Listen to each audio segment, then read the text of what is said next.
we go. Okay.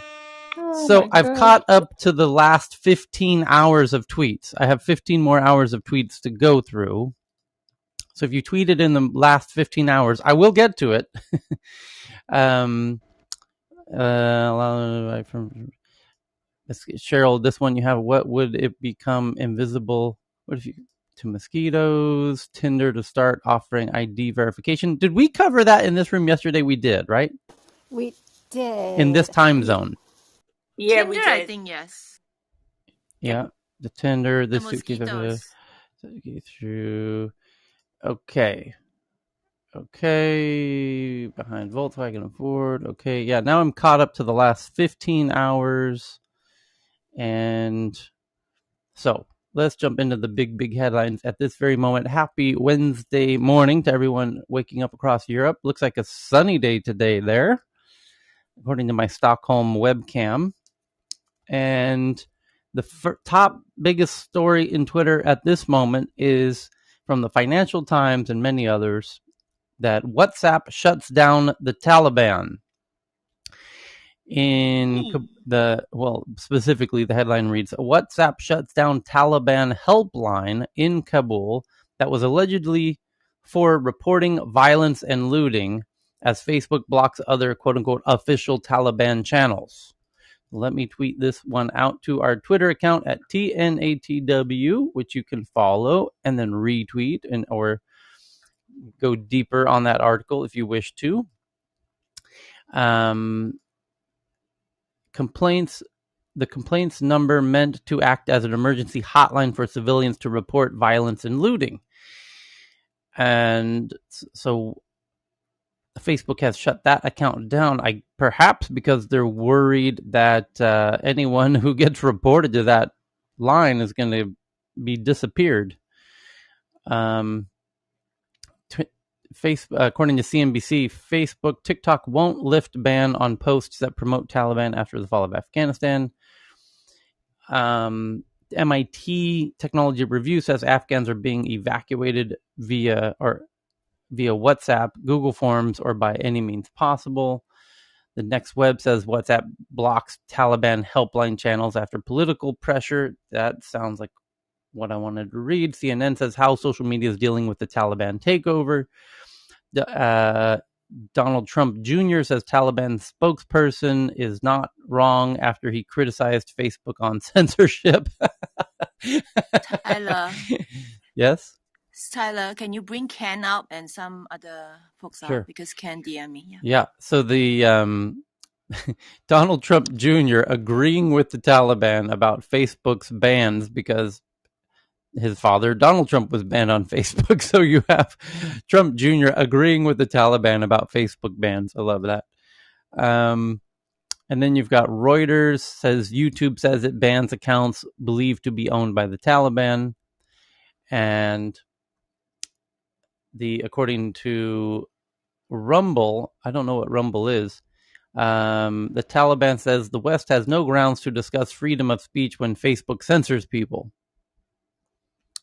Yeah, why? They're not beheading people. I mean, to be fair. Not yet. Not yet. Not yet. And well, if the Taliban launches its own social media platform, then I wonder what the penalties would be for misinformation and whatnot. The Taliban, the original cancel culture. Yeah, yeah. They take their cancel culture. Very literally. It is their last name. Yeah.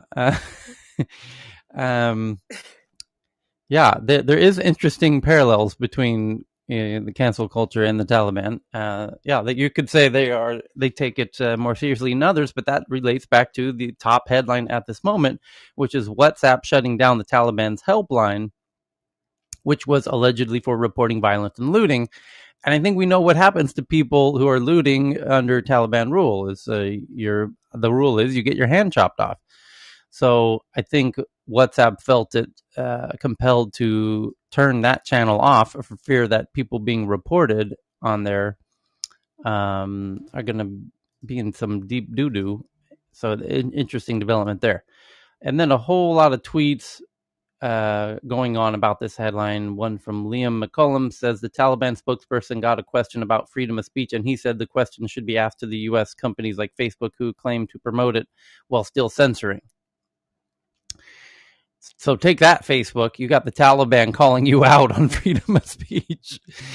A Taliban spokesperson, through a translator, deflects a question on free speech. I can ask Facebook company this question should be asked to them.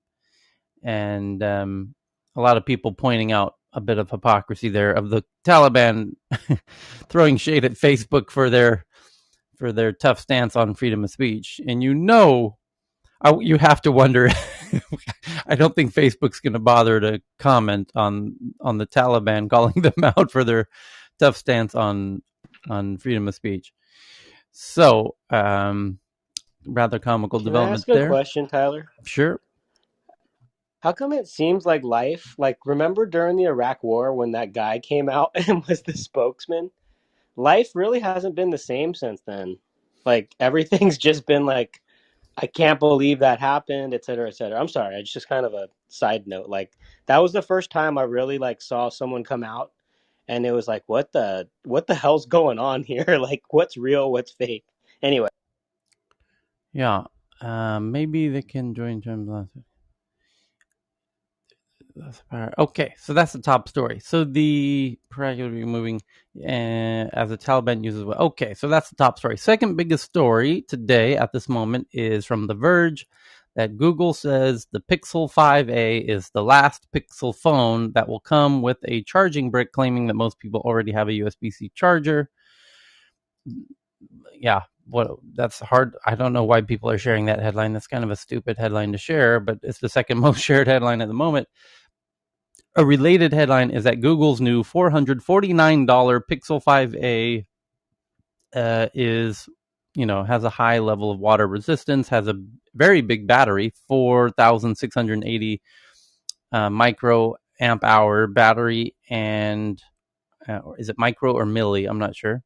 Milliamp hour, microamp hour, milliamp hour, and top class camera, but limited availability and only 3 years of updates. And I'm wondering why Android only does 3 years of updates on their devices.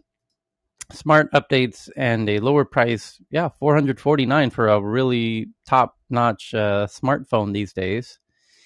And I guess they got to stay competitive with because they are an Android phone.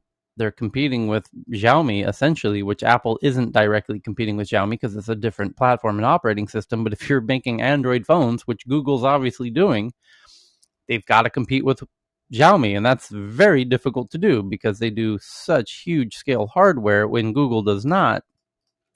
So, and Tyler, Xiaomi started off by being an Apple clone with Android guts, basically. So right. In some ways, they are competing from a style design perspective for folks who aren't so married to it being iOS running on their device.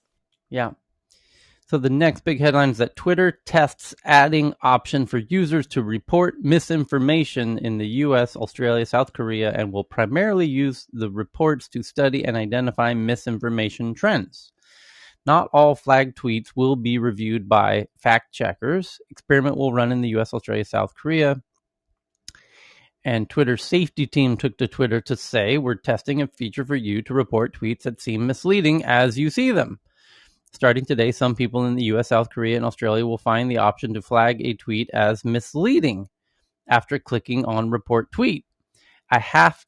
Now, here's my little conspiracy theory that I think maybe they've done some research and they found out that people who do stop using Twitter, when they interview them to find out why have you stopped using Twitter, maybe the number one reason is that there's too much misinformation. And this is a way to stop people from feeling like they're powerless over lots of misinformation that they're sensing in the app. And now they feel like they're empowered to do something about it, and that will prevent them from leaving. That's my guess. But Twitter will let users report misinformation for the first time. Not all flag tweet experiment will run in the US. Yep. So I'm tweeting that one out so you can read the full article there, but it kind of is makes all sense just from the headline itself. And no doubt we'll see screenshots in the near future of what that looks like. And other variations that says Twitter launches new process for reporting COVID misinformation, according to The Verge. And they do need to do that because the U.S. is trying to pass new policies that would hold these platforms responsible for COVID misinformation. So Twitter definitely needs to get that under control. The Guardian says Twitter to allow Australian users to flag potential misinformation during a month-long trial. Okay, so that's a little more detail. And why South Korea and Australia and US? That's interesting. Twitter to give option to report misleading. It's not for all yet. Okay, so what's that one? Yeah, okay. Next big story is from the New York Times. Amazon has surpassed Walmart as the world's top retail seller outside of China. And some fact checker called FactSet says people spent $610 billion on Amazon in the first 12 months ending in June. Proof that the online future has arrived. The biggest e-commerce company outside China has unseated the biggest brick-and-mortar seller. Oh, that's interesting. So Amazon's sales have surpassed Walmart's sales, is kind of the data point there. And I think it's a misuse of the word retail, though, right? Yeah, it is. They're e-tailers. Correct. Yeah, so that's a small difference there. I'm just saying. Yeah, well, I guess e-commerce is a subsection of retail. The problem is a semantic one, which is brick and mortar retail versus e-commerce, both of which are subsections of shopping. So they could say Amazon has surpassed Walmart as the world's largest seller of goods, but they chose, the New York Times chose the wording Amazon has surpassed Walmart as the world's top retail seller, meaning seller of retail priced goods, which is all goods. So in this case, a lot of people on Wall Street use that term also. It's commonly, they do that, Yeah, I think it's still considered the retail industry. I wonder what would have happened had Walmart actually invested heavily in their e-commerce, when Amazon was scaling, 10, 12 years ago, and how they would have fared and, vis-a-vis Amazon. Because my sense is that there was still kind of this notion that, the brick and mortar is the real place where commerce takes place, and e-commerce is a department, and certainly we've seen that things have switched places over these past 10 years or so, where e-commerce really is where things are, and the brick and mortar, in many cases it's kind of the anchor that is weighing down these companies. Yeah, it's funny because Walmart no doubt was watching Amazon and thinking this is just the natural process of things. And this is important to understand is, when you see a competitor coming up, there's this mental process of, oh, this isn't going to work. We're fine. And then and then they watch it and they're like, oh, it is working. Oh, this is a problem. Oh, I don't know how big of a problem is it. And then at some point in time, they do realize, oh shit, this is a huge problem. And at that critical moment where they switch from it's not a problem to it's a huge problem, at that moment is always too late. It's always too late to catch up. So, and this is directly related to humans running out of water. Humans see the water disappearing. The people in Kabul knew the Taliban were coming. It's not that big of a problem. The water's not that big of a problem. The climate crisis isn't that big of a problem. COVID isn't that big of a problem. And then by the time they realize it's a big problem, it's too late. This is human nature. We realize too late. The companies, you're now going to die as a result of this. Your competitor is too big for you to catch up to. The water's gone. The COVID's out of control. The Taliban's in Kabul. It's just, this is human nature, is we are not willing to admit the problem until it's too late. That's human nature. That's what we need to understand. Somebody needs to coin a term of that phenomena. We use the boiling frog in a pot, is the Exactly. metaphor, but we need an actual word so that we can understand we will die as a result of this embedded fact of human nature. How how has Target been doing the last few years? Because Walmart came back pretty strong Yeah, with they were matching a lot of what Amazon was doing. yeah. I'm just curious what Target and some other big box retailers how they've fared. You got to pull up their stock charts, both of them. Well, yeah, I'm Walmart did jump into e-commerce huge, as soon as they realized it was too late, and they've been trying to catch up. I think Amazon's going to continue to pull ahead because Amazon's going into they're just out innovating and doing with this Amazon Prime membership. It now includes audio and video and this and that and this and that and this and this and that, and they're boy are they optimizing on the logistics front with the delivery of everything, and in a way that Walmart just is not, and cannot. and So AWS isn't in that retail number, but AWS is a huge component of Amazon's revenue. yeah, for sure too, but And they're not comparing that in this case. yeah, it's That's just pure retail. yeah. So And So Dave, when what I I go ahead, just real Keisha. briefly, what I would say is that Target is still very much a national chain, right? So Walmart, has grown outside of the U.S. to a certain degree, but going back to this headline, it's not only within the U.S., but outside of China. And for as much as I love Target, and I think they do a lot of things well, and I believe that they've done well. I don't know their stock price offhand, but I just kind of, I, you know, I was looking at that track today, it. actually. Yeah, and I believe that they've done well, but they're still very much a domestic company as opposed to Walmart that has broader aspirations, But and they've been in Mexico for many years. aren't they called Target now? Yeah, They've So, been Target for ages in some yeah, we've demographic. been calling it that in so California for decades. Yeah. I used to do retail arbitrage, and if I had to kind of zoom out, this is what I think the problem was for the big box. They have an inventory distribution issue, right? Because when you're a big box, you have to forecast what you bring into a store. Some of it won't sell, and then you're stuck handling what to Correct. do with the stuff that won't sell, Yep. right? So you bring expensive stuff to a poor neighborhood, you're going to end up marking it down tremendously. So I spent my time in Southern California as a stay-at-home dad doing that as a side hustle. And it was always Target, Home Depot, and Walmart. And every time we went to these places, it was insane. You would see stuff that you could sell at full price, like a $500 Nest camera system or something, right? And you'd be buying it at a Walmart for like $100 and or Home Depot for $100 because it sat on the shelf. There's some computer program that tells them get rid of the inventory. All they had to do at that time was aggregate all of their stuff, send it to Fulfilled by Amazon, and sell it at full price and capture more margin and use Amazon as an ally instead of fearing them. And they would have been able to pivot hard on a lot of that stuff. Now there's a huge industry just built on retail arbitrage.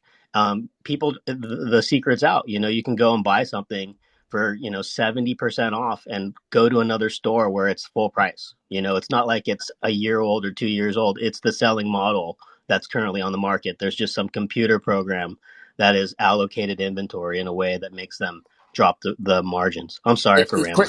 Chris, let me make a point on retailers and the bricks and mortar retailer generally. Sometimes, not always, but sometimes they get something called markdown money from the manufacturer. So they're not necessarily selling it at the loss that you think they do. What happens is the manufacturer wants to sell them other stuff, and they said, well, your other stuff isn't moving, so the manufacturer provides markdown money so they can bring down that cost to clear out the inventory. So it's sometimes the manufacturer that's taking the hit.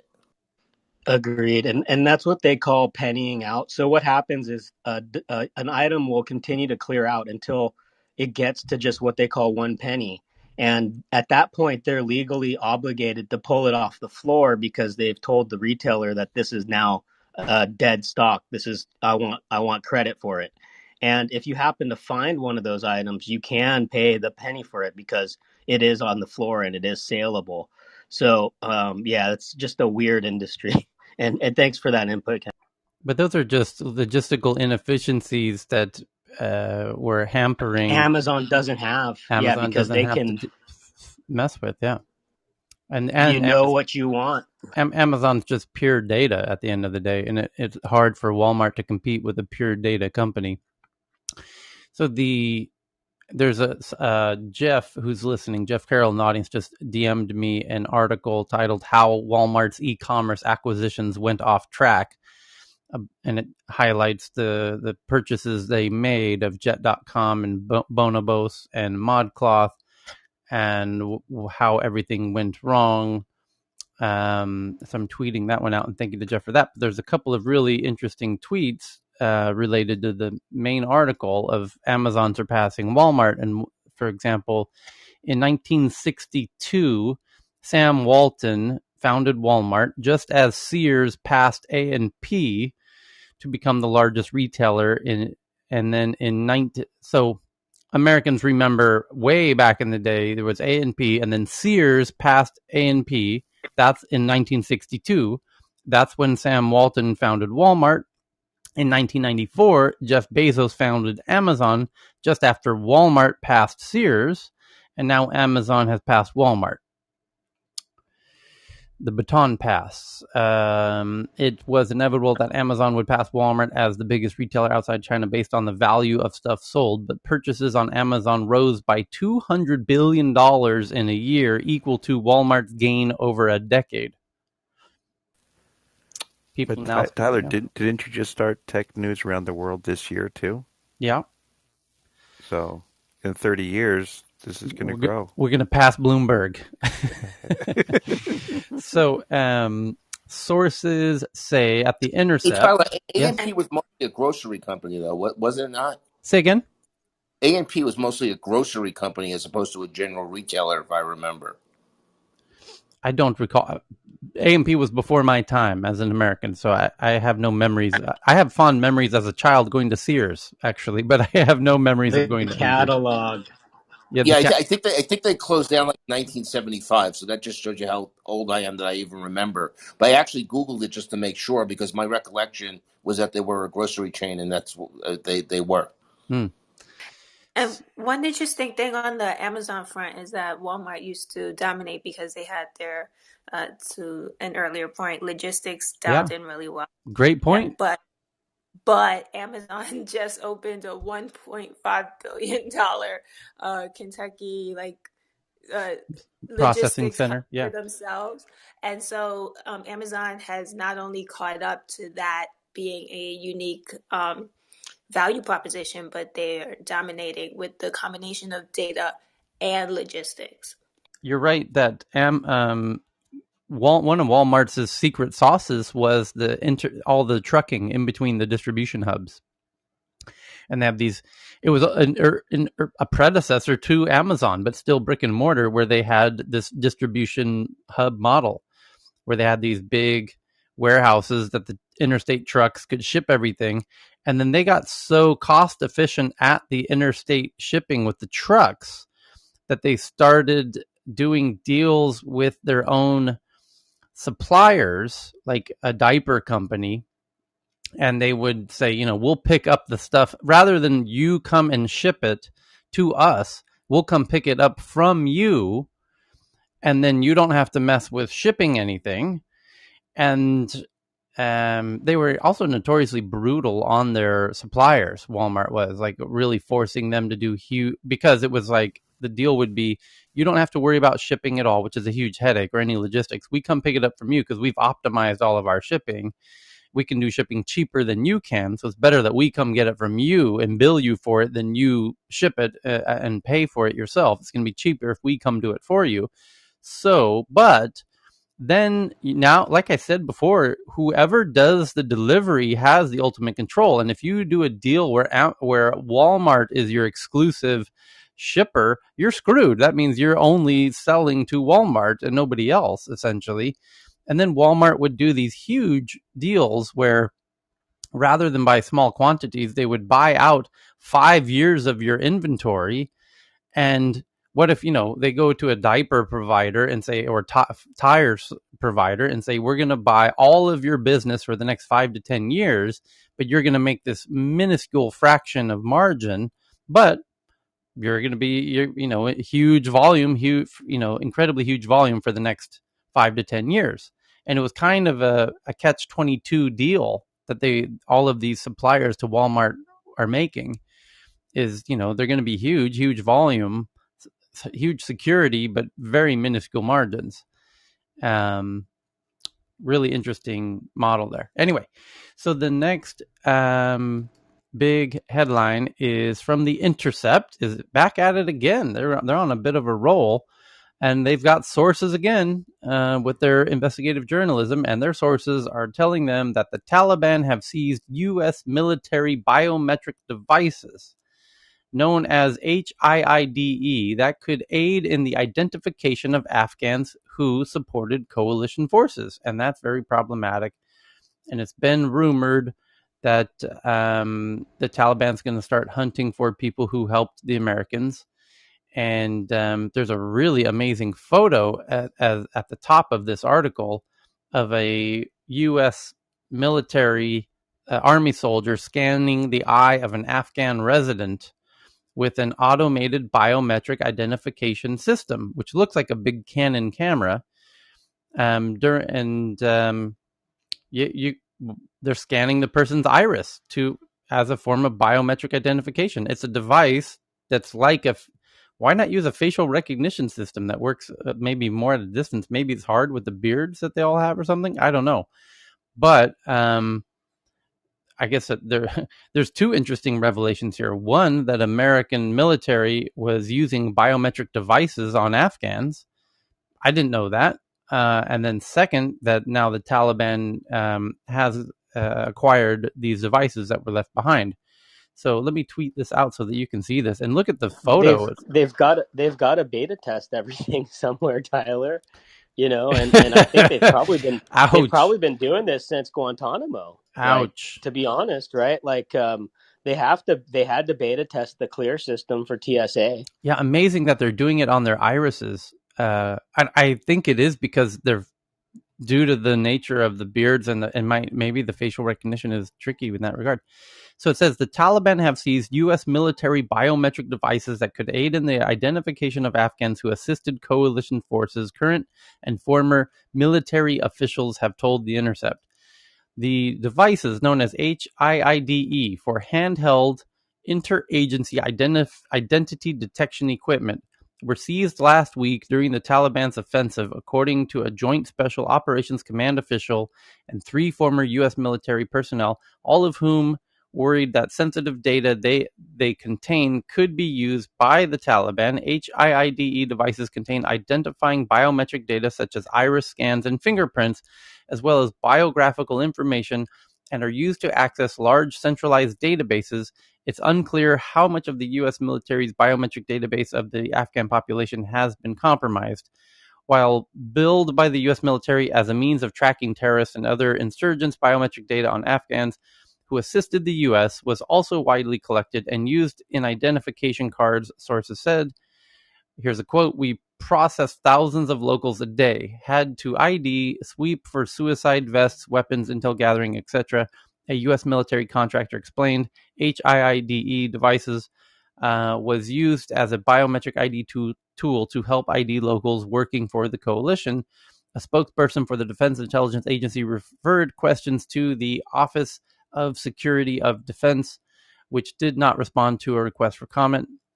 An Army Special Operations veteran said it's possible that the Taliban may need additional tools to process the HIIDE data, but expressed concern that Pakistan would assist with this. The Taliban doesn't have the gear to use the data, but the ISI do, which is Pakistan's intelligence agency, which runs the country of Pakistan. The former special operations officer said, referring to Pakistan's spy agency, ISI, Inter-Services Intelligence, the ISI has been known to work closely with the Taliban. The U.S. military has long used HIID devices in the global war on terror and used biometrics to help identify Osama bin Laden during the 2011 raid on his Pakistan hideout. According to investigative reporter Annie Jacobson, the Pentagon had a goal to gather biometric data on 80% of the Afghan population to locate terrorists and criminals. This whole iris identification thing, you're right, Chris. This is I know who can crack it for them. yeah, I think we do. I think we both do. Just got to call up Uncle G. Yeah.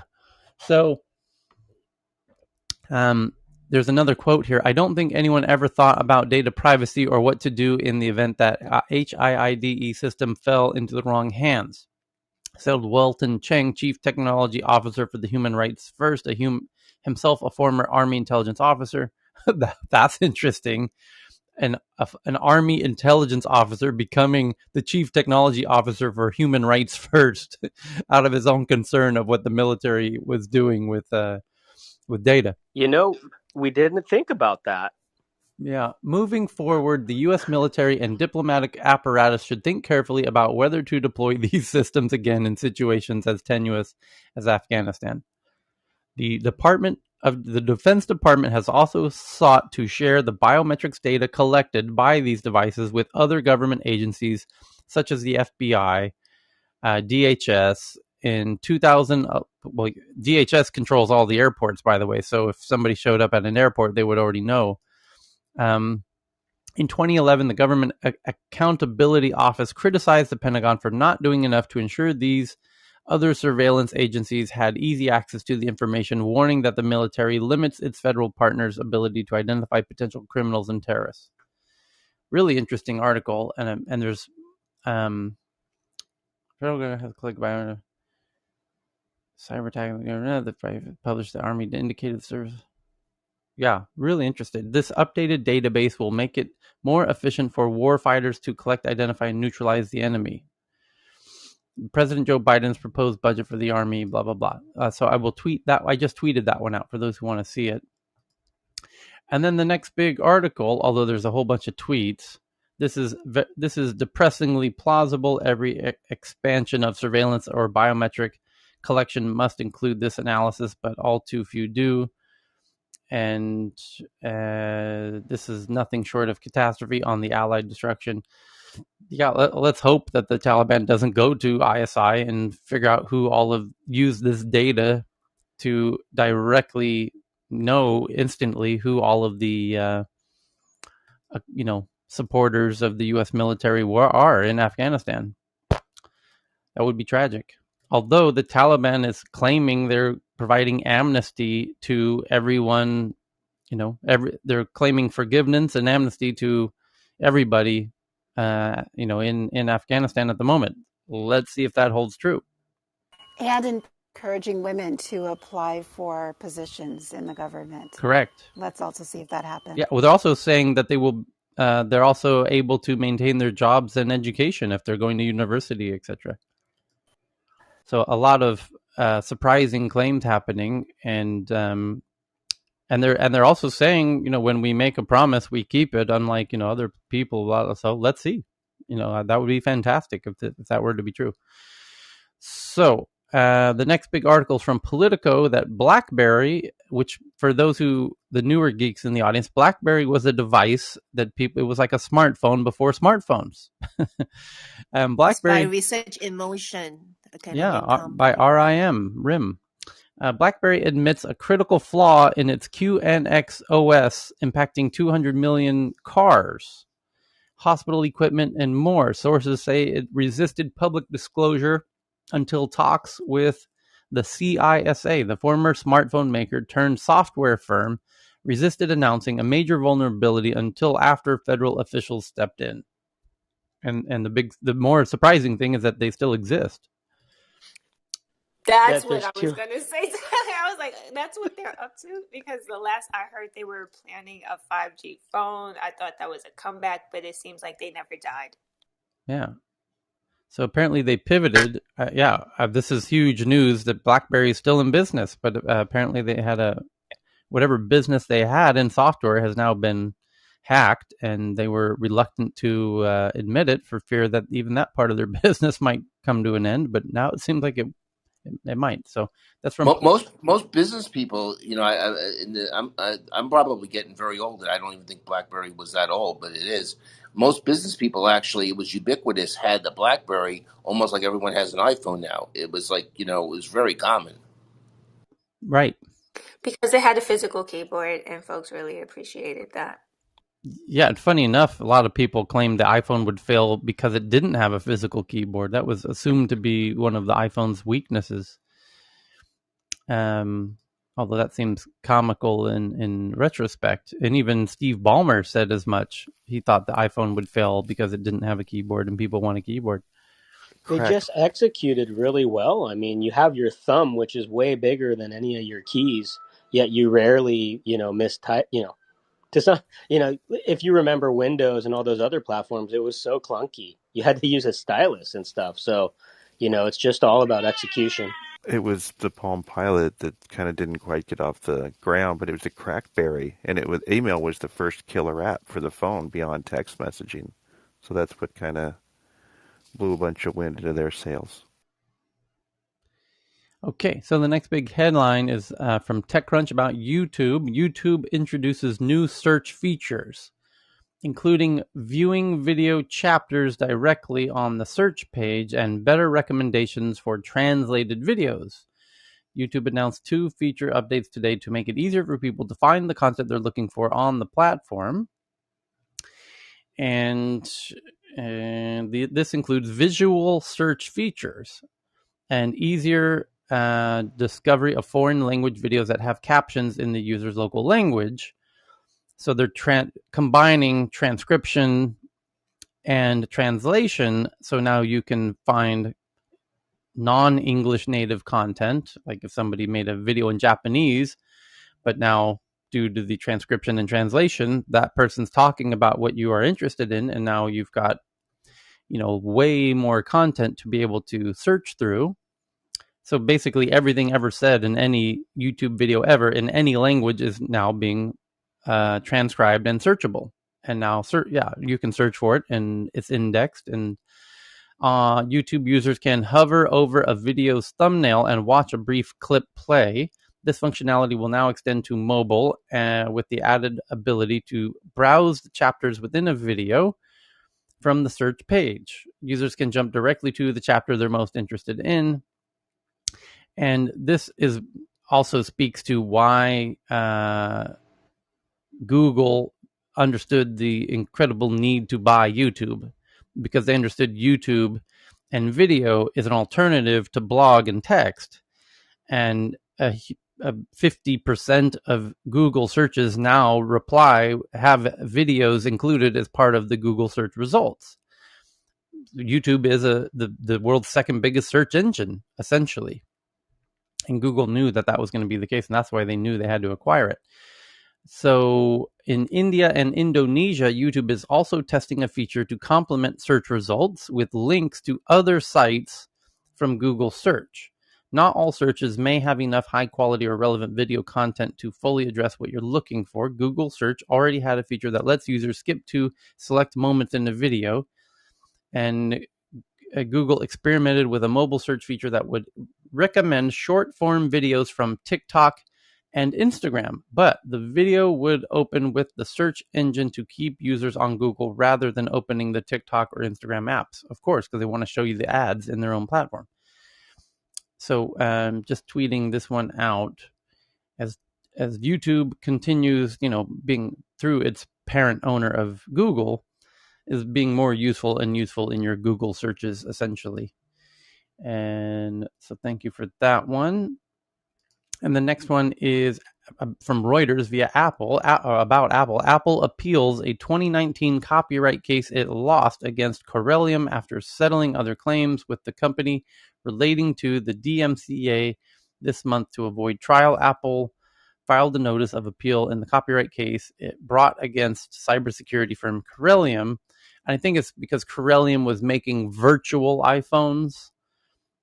I'm almost certain, actually. A new method, yeah. So basically this company was making virtual iPhones and software for developers to test their apps on, and Apple was like, that's a trademark, we own the word iPhone and you're saying virtual iPhone, and it's like, give me a fucking break. They're not selling iPhones. So anyway, it looks like Apple's now appealing because that case was kind of dropped, if I remember correctly. Apple says independent researchers can oh, that's interesting. Apple argues researchers verify everything so governments can't abuse the new tech. Apple's trying to have their cake and eat it too. Okay, when Apple asked for those embargo. Okay, next headline is from Vice. They have a report that militias like the 3%ers are key spreaders of vaccine misinformation on Facebook, and some of their Facebook group admins get a quote-unquote group expert badge. Violent militia groups have become key spreaders of vaccine misinformation on Facebook, and they're militias. They're armed. So somebody did a post yesterday about how Facebook is hesitant to shut down these militias for fear that, they're armed and dangerous. Violent militia groups have become key spreaders of vaccine misinformation on Facebook, and now those groups are using the platform to boost their online followings and urge new followers to engage in violent real-world protests. Lovely. These are the findings of a new report called Facebook's New Toxic Stew: Militia Groups and Vaccine Conspiracies from the Tech Transparency Project, a nonprofit that aims to hold big tech accountable for its failings. The report was shared exclusively with Vice News ahead of its publication on Tuesday. By leveraging the fear and anxiety about COVID-19 and the pandemic, militia groups like the 3%ers are reaching new audiences that would have had little or nothing to do with them before. Here's a quote: "You get a soccer mom who doesn't see herself as a 3%er, or maybe doesn't think of herself as a stop the steal person, but those moms are aggressive about protecting their kids from the vaccines, and so it's easy to loop in an entirely new audience," says Katie Paul, director of the Tech Transparency Project. And the social media giant has allowed the administrators of some of these organizations to obtain group expert badges, a label that the company says is designed to recognize trusted, well-informed members. The admins of these groups are using their new titles to spread dangerous COVID misinformation. They're also boosting violent rhetoric about a coming vaccine war and spreading baseless conspiracy theories about Bill Gates. Facebook rolled out its group expert label in April while it was struggling to get a grip on widespread sharing COVID-19 misinformation on the platform, something Paul says should not have happened. When it was rolled out in April, Facebook hadn't gotten a handle on vaccine misinformation, the COVID misinformation, the election misinformation, yet they are creating these new tools that they have to imagine are going to be used by nefarious actors inappropriately. So while failing to address their problems, they're adding new tools to make these problems worse. And the result could be lethal. Passing off vaccine misinformation as expertise is something that can literally kill people. The TTP, the Transparency Group, did not share its findings with Facebook ahead of its report publication, and the social media company told Vice News that it could not comment on the findings in detail without first seeing the report.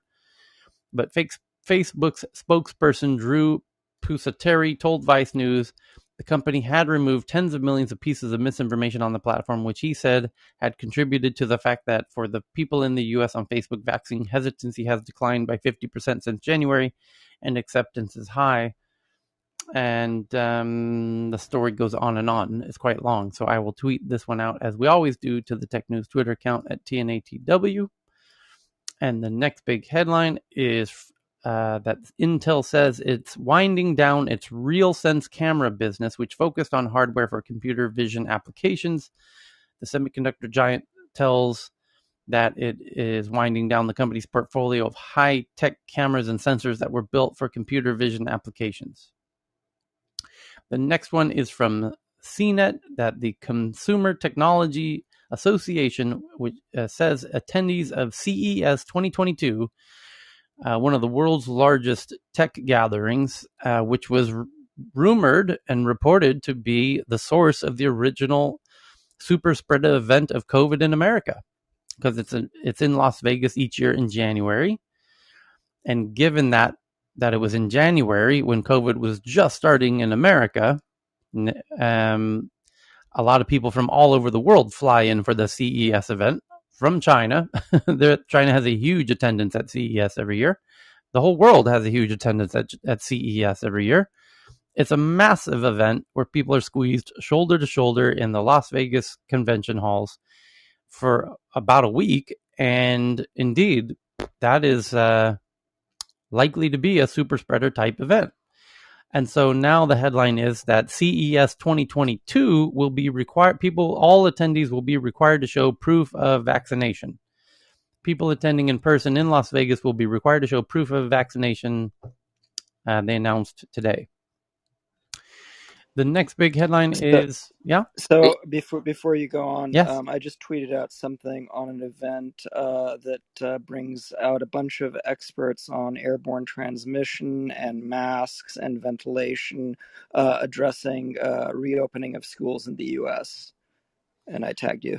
Okay, let me find that real quick here. Hey, Tyler, what are you Tyler, doing? Let me add something in regards to the Yeah, CES thing go in ahead. Las Vegas. The governor of Nevada just yesterday came out with this thing that for events, indoor or outdoor, with more than 4,000 people, and this is that if people, if the venue decides to require vaccinations, and this is really stupid what he did, but I'll tell you what he said.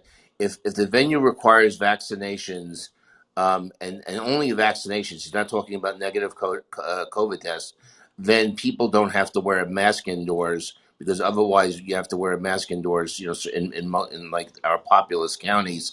But then he came out with and said something which to me is completely ridiculous, because and it's really more aimed at concerts and CES, because I don't think he was thinking about CES.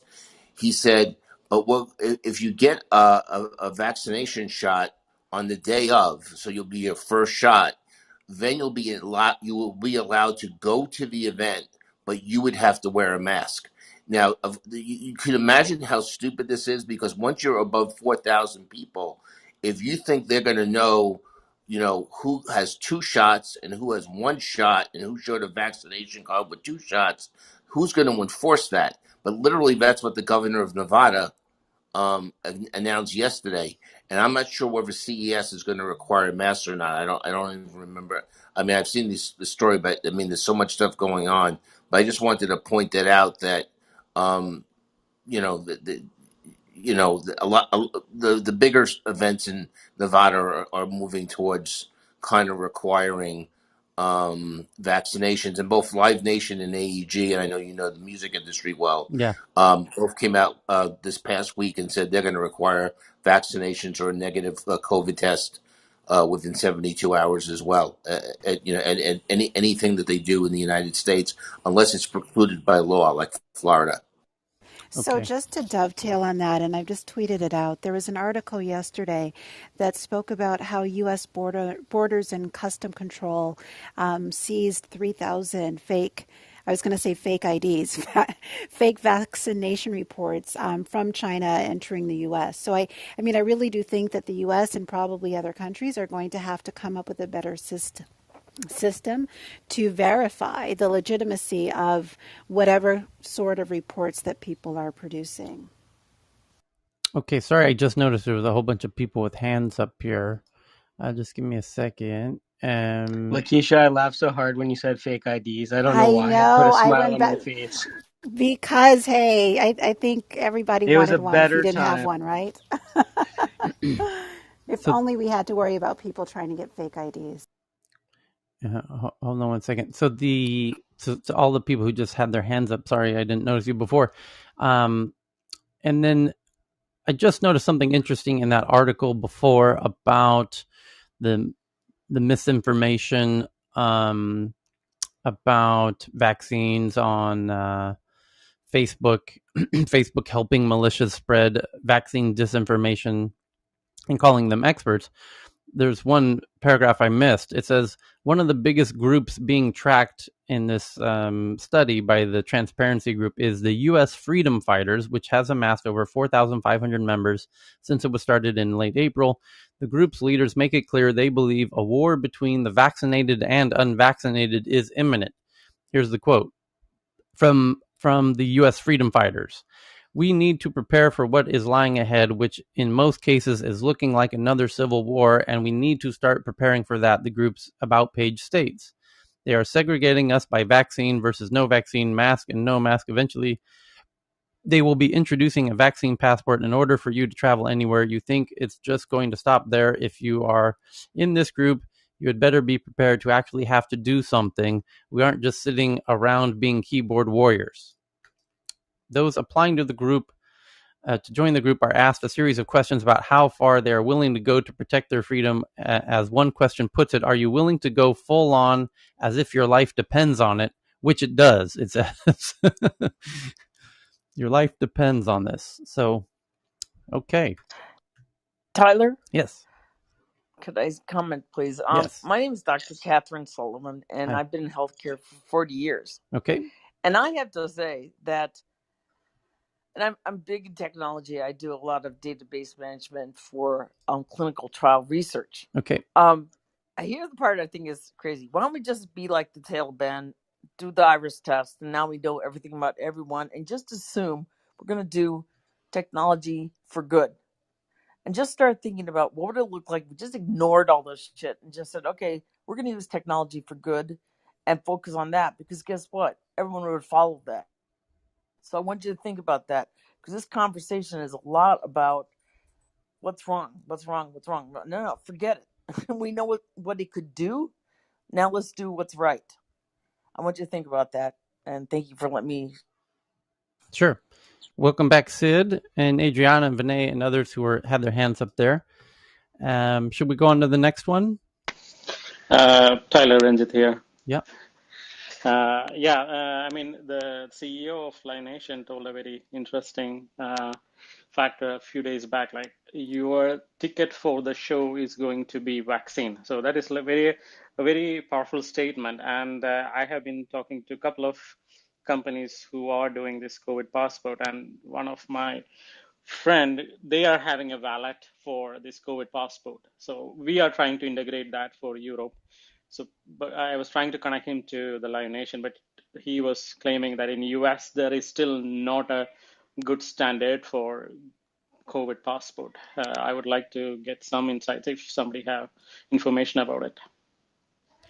So for those who don't know, Live Nation basically is every major music event in America. So if they're requiring vaccines, then that means all concerts are going to require proof of vaccination. Okay. I think the only purpose of that vaccine card or vaccine passport is to create inconvenience for those people who are not vaccinated, so that they will get themselves vaccinated, right? Because whether you are vaccinated or not, you still run the risk of getting infection. So you still have to observe the usual social distancing and wear your mask and, observe your personal hygiene. So I think we have to think about that carefully. So even if you're allowed to go into a premise with very crowded people in a crowd, you still have to make sure you protect yourself and protect everyone else. So the next big articles that iOS 15 beta 6 is now out, and that's usually the last. They don't even normally get past, some years they stop at 5 or 6. So this is likely to be the last iOS 15 beta before the Gold Master, which will probably come out next week, which means we're now about 2 weeks away from iOS 15 for the public. And iOS beta 6 adds an option to show Safari's address bar at the top while displaying some buttons like back, forward, and share bottom at the bottom. Who cares, really? Anyway, but now browsers are going to be upside down so that your thumb at the bottom of the screen can easily click all of the buttons. And thank God it only took us, I don't know, a decade to move the buttons on the mobile browsers to the bottom closer to our thumbs. But here we are. So the next big headline is that Microsoft hires former Uber product chief Manik Gupta as corporate VP for Teams, which is their version of kind of like Skype, although they also have Skype. Microsoft owns Skype, I believe. And so they hired a new head of product for their kind of communication apps. The next is from the Financial Times that shares of Alibaba, Tencent, and JD, which are three of China's biggest tech companies, fall again after China's antitrust watchdog announces a ban on unfair competitive practices, including exploiting user data. So the punishment continues on the China's biggest tech companies. Who knows how much further they can fall at this point. The next one is about a company called Closed Loop AI, which offers healthcare providers AI-powered tools to forecast patient-specific results, modify care, and reduce costs, and raises $34 million. And so this is an interesting development, which is inevitable. And by the way, then which is you're going to have some geeks building med tech companies to compete with the traditional tech med industry. And then you're going to have some geeks building tools and selling those tools to the conventional medical industry. And this is a really interesting point that every entrepreneur and innovator has to contemplate, which is, do you build a disruptive competitor, or do you build tools and sell it to the traditional industry? And it's very difficult to sell advanced tech to some industries because they are very tech phobic, and it takes incredibly long time to convince them that they need these tools that you're selling them. My own startup was one such startup where I was building tools to sell to mom and pop retailers and to give them some data weapons to compete with Google. And they didn't realize they needed these weapons. So I'm telling them, hey, Google's going to come and totally transform your business in ways you can't begin to imagine. And I have a whole bunch of valuable data tools to sell you to help you, keep your business running smoothly and give you an advantage. And they just don't understand it. And so this is interesting to watch how this is playing out in medtech at the moment, where you have the big companies are coming, Amazon and Google are going to get big into tech, and then you have other entrepreneurs that say, why don't we build tools for these the traditional med industry? I don't envy them. Those are difficult sales to make. They're educative sales. You have to educate the customer why they need your solution, because they don't even realize they're about to be fully disrupted by this army of orgs coming over the horizon called Amazon and Google, who are just going to wipe them out. So anyway, this closed loop AI offers healthcare providers AI-powered tools to forecast patient stuff and do medical care. And these medical professionals are like, what's AI? And they're like, yeah, we have AI tools. They're going to help you. We're You making got to give AI us more, possible for you to use. Tyler. You know I idolize you, but you have to give us a little bit more credit on this side. I'm just saying, I know this is your jam. It's just what I'm empathizing with is how difficult it is to sell. The problem it's not the clinicians. It's that ultimately, no matter how happy the doctor is or whoever's using the device or the medicine, you have to get to the big administrator who only cares about one thing, and that's to the keep bottom doing line. what they've been doing, right? Yes. And that's the big challenge. So, right. Luckily for us that are trying to innovate, the FDA has kind of synchronized with CMS to where if you have what's called a breakthrough device, where it actually does something that no one else does, that actually improves patients' lives, they're going to pay for it for 4 years. So that's really going to disrupt the industry, in my opinion. And it's so disruptive that the powers that be have really kind of put it on hold, even though it's a past bill. They haven't implemented it yet. They're basically stalling because they know that once they do this, and you're going to hear the word breakthrough status like all the time, Tyler. Mm-hmm. And if you hear it, you're going to know why you're hearing it. It's for that 4-year CMS that may get implemented, even though it's legal, is supposed to happen. Who knows if it's actually going to get implemented? And I'm sorry to take up the floor. No worries. So the next one is Scripps Health, one of California's biggest and prestigious healthcare providers, with 25 facilities, including 5 hospitals, which are some of the best hospitals in California, actually, says it expects to lose $100 million after a ransomware attack. So Scripps has been hacked, and people in California understand how upsetting that would be. That's some of our best hospitals are the Scripps hospitals.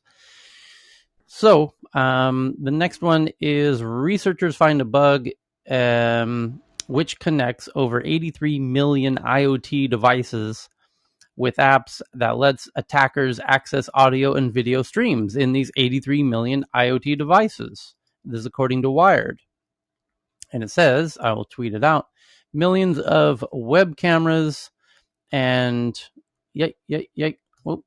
millions of web cameras and baby monitor feeds are exposed. A vulnerability in the Calais platform leaves countless IoT devices susceptible to hackers. A vulnerability is lurking in a number of smart devices, including security cameras, DVRs, even baby monitors that can allow an attacker to access live video and audio streams over the internet and even take full control of the gadgets remotely. What's worse, it's not limited to a single manufacturer. It shows up in a software development kit. That's what's called an SDK that permeates more than 83 million devices and over 1 billion connections to the internet each month. So again, just your daily reminder that none of your any device that's connected to the web in any kind of way is like a piece of Swiss cheese, just completely full of holes. That's all you need to know.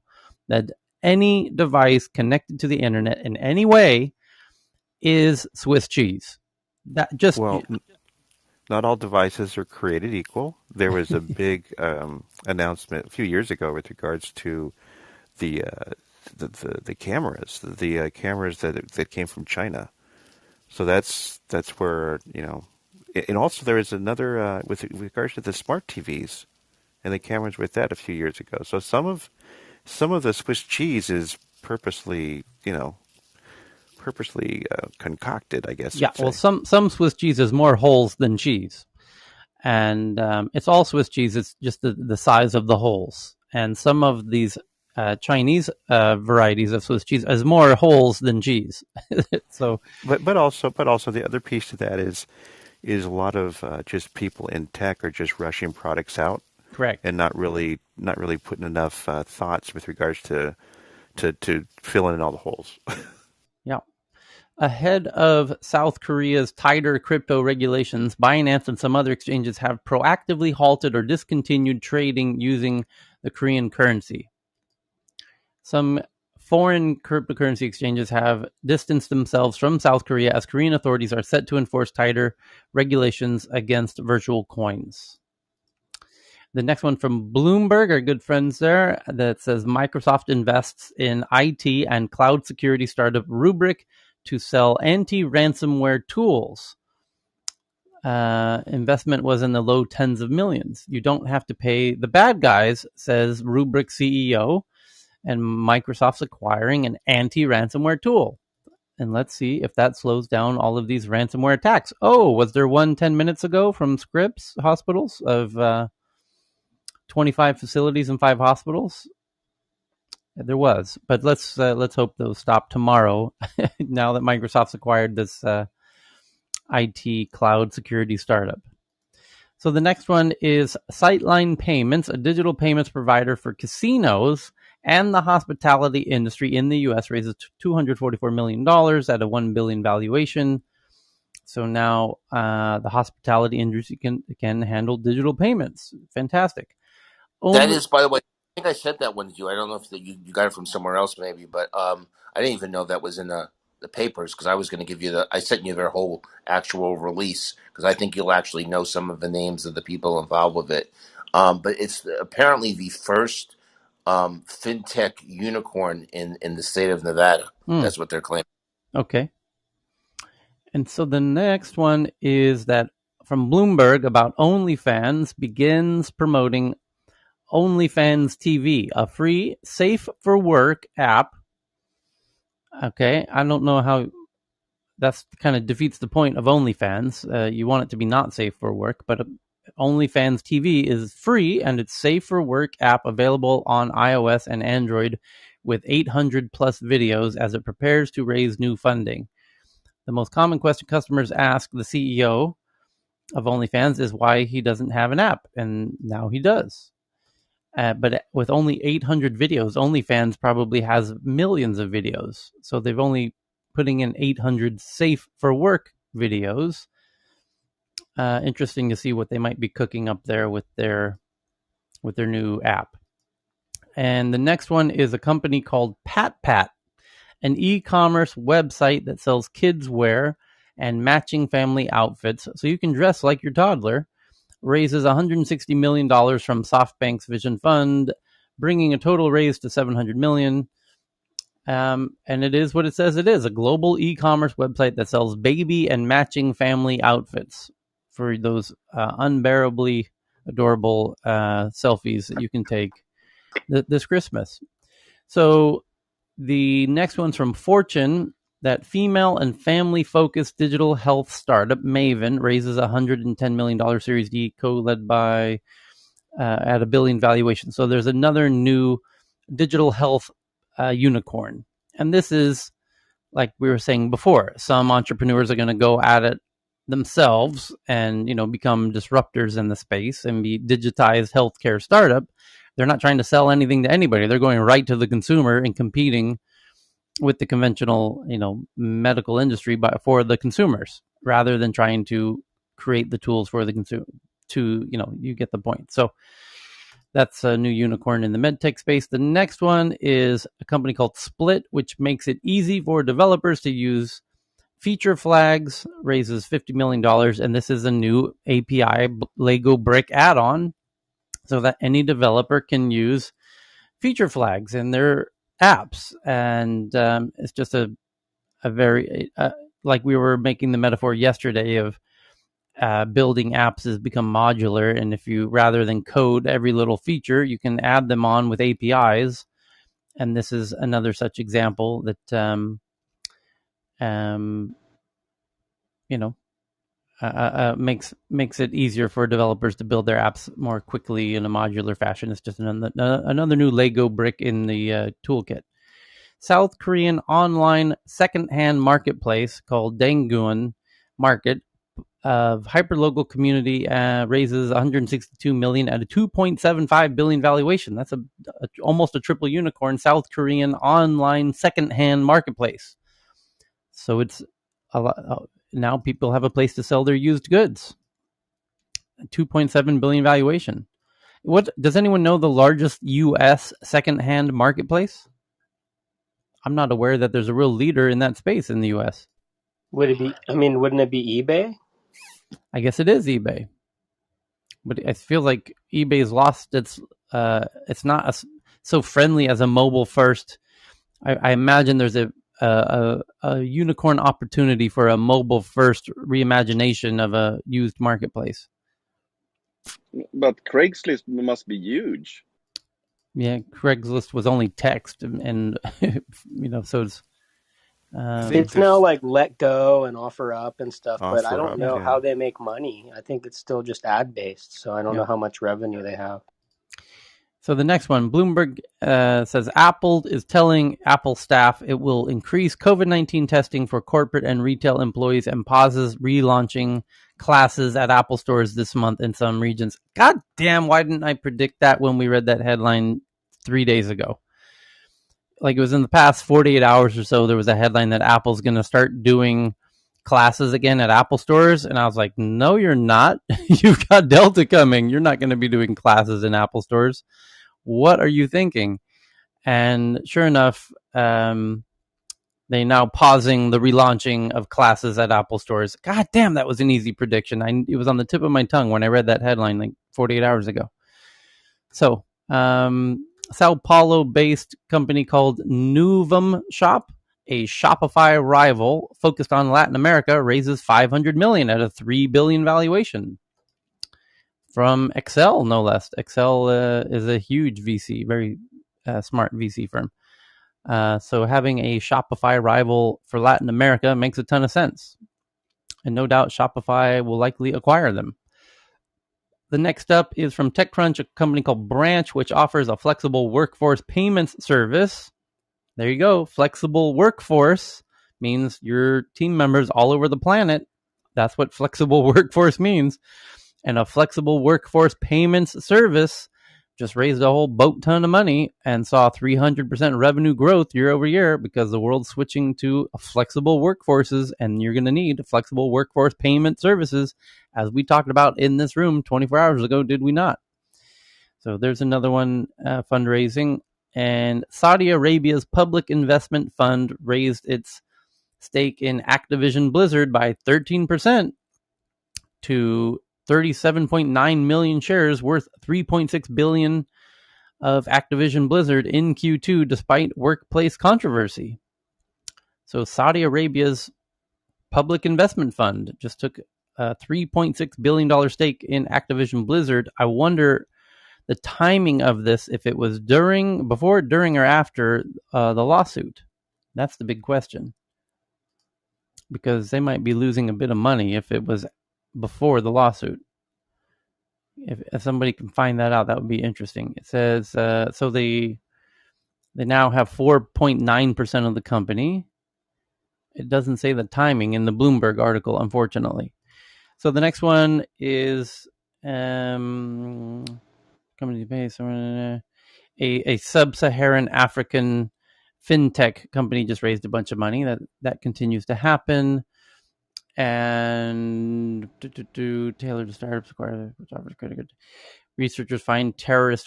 This is interesting.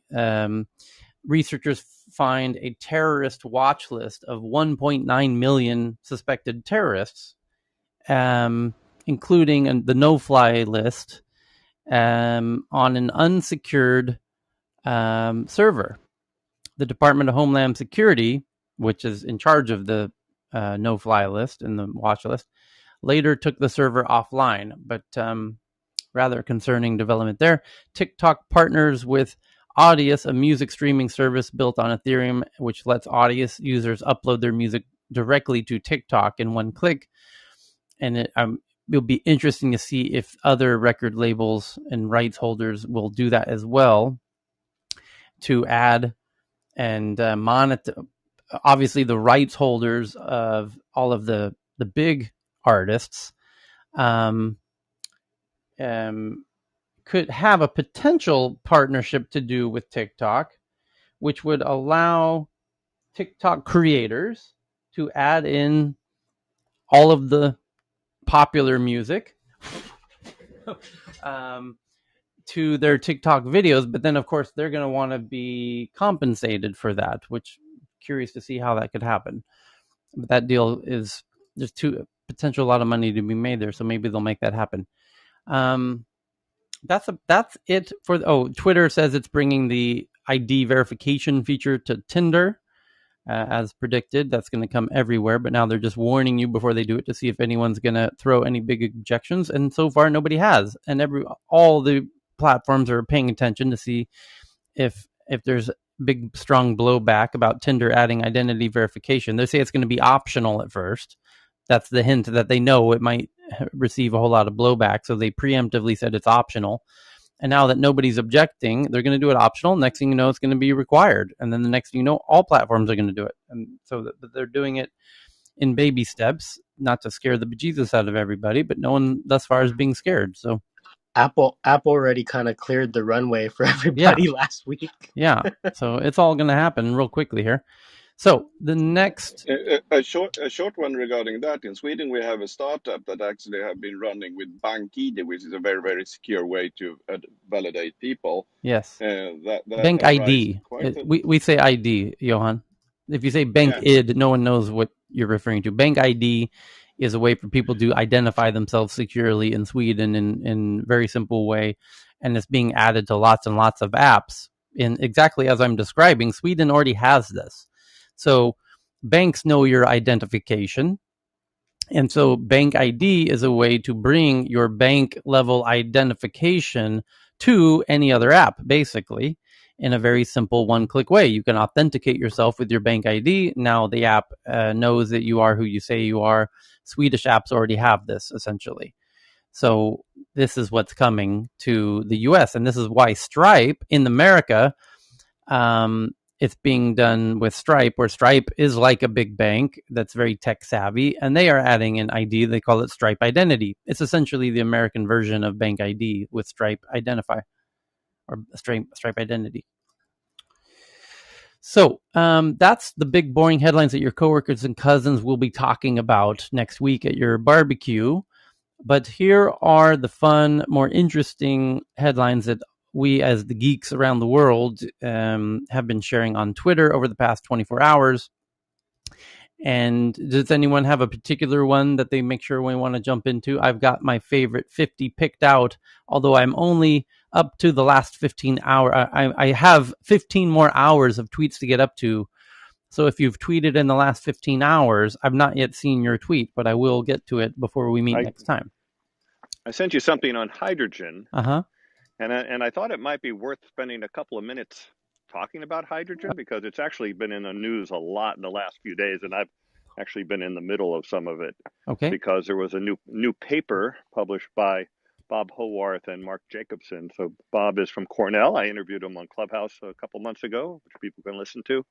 And Mark is kind of famous for saying the world can run on 100% wind and solar with a little bit of storage.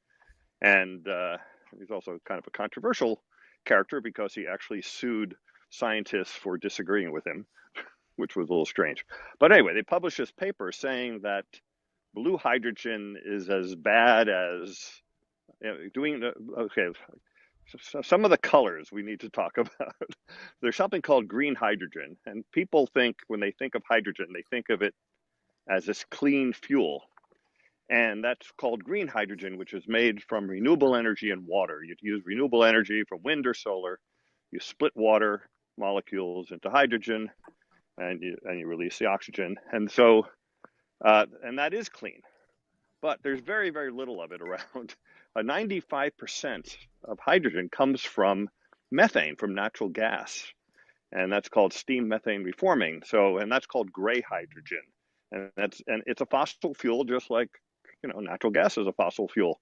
And the CO2 goes in the atmosphere, and almost all the hydrogen, 95%, is done that way. So when you hear hydrogen, you should think fossil fuel. And the reason there's not a lot of green is because it's 3 to 4 times more expensive than the gray. But there's a new thing called blue hydrogen, where you take the gray hydrogen, but you don't put the CO2 in the atmosphere. You capture it and put it underground using carbon capture systems. So Bob and Mark wrote a paper using certain assumptions that people disagree with that showed that blue hydrogen was worse than even gray. And the reason they could get away with saying that is the carbon capture system itself could run on natural gas. It doesn't have to, but if it does, then that natural gas would be extra energy, which you would actually capture the CO2 from that too. But Bob's whole thing is that there's leakage from the natural gas system. So and it's only a few percent. He said 3.5%. But since methane is 86 times more powerful than CO2 in warming the Earth over a 20-year period, that makes even 3.5% a huge amount of emissions. Now, and that's where they leave it. And a lot of people argue with that because if you had a choice between 1 ton of methane and 86 tons of CO2, which in their mind would be the same, right? You'd be crazy to take the CO2 because the methane warming lasts for 20 years and the CO2 warming lasts for hundreds to thousands of years. So they look bad. They look as bad at the beginning, but quickly the methane goes away, but the CO2 just stays there forever. So there's been all this back and forth in the last few days. I've been in the middle of some of it about this paper. And so it's kind of important to know that there's current hydrogen production facilities all over the world, and they're used for current hydrogen applications, which include oil production, making fertilizer, making chemicals. But everybody wants to use hydrogen as a, quote, green fuel, which again, if you're going to do that, you need to make it using water and electricity, and it's much more expensive now, though a lot of work going on, and I'm involved in some of it to make that cheaper over time. And probably in 10 years, it'll be a lot cheaper than it is now, which will be good. But they want to use it like in the UK for heating. There was I sent you a story of how China just announced a really big hydrogen production plant in, I think, Mongolia. And there's a lot of confusion around it because there's really people want to use it for heating instead of natural gas, but that's really kind of Rube Goldberg. I mean, you're taking natural gas. If you use blue hydrogen, you're taking natural gas, you're doing carbon capture, you're splitting it off, you're doing all this work when you could have just burned the natural gas and just captured the CO2 from that if you really cared about that. And if you're using green hydrogen, it's a very inefficient process to go from wind and solar to hydrogen and then to transport it and then burn it and all this kind of stuff. So there's lots of confusion going on, and some of Okay, it then. people think it's coming from the oil and gas industry, which wants to kind of continue business as usual. I just care that there's so much emissions today from hydrogen, and I just want to get rid of them today until we find a green solution. Anyway, I probably created as much confusion as any Yep, clarification I just Yeah. gave, we're far more but confused than I we just were at wanted the to go start, but through that's it. okay. Yeah.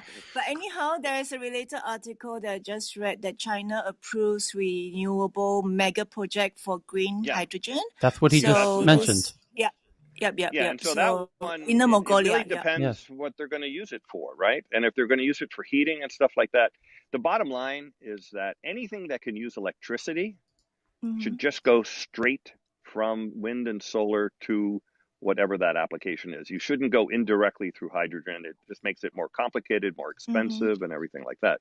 And heating is a tricky one because it's really easy to do with natural gas.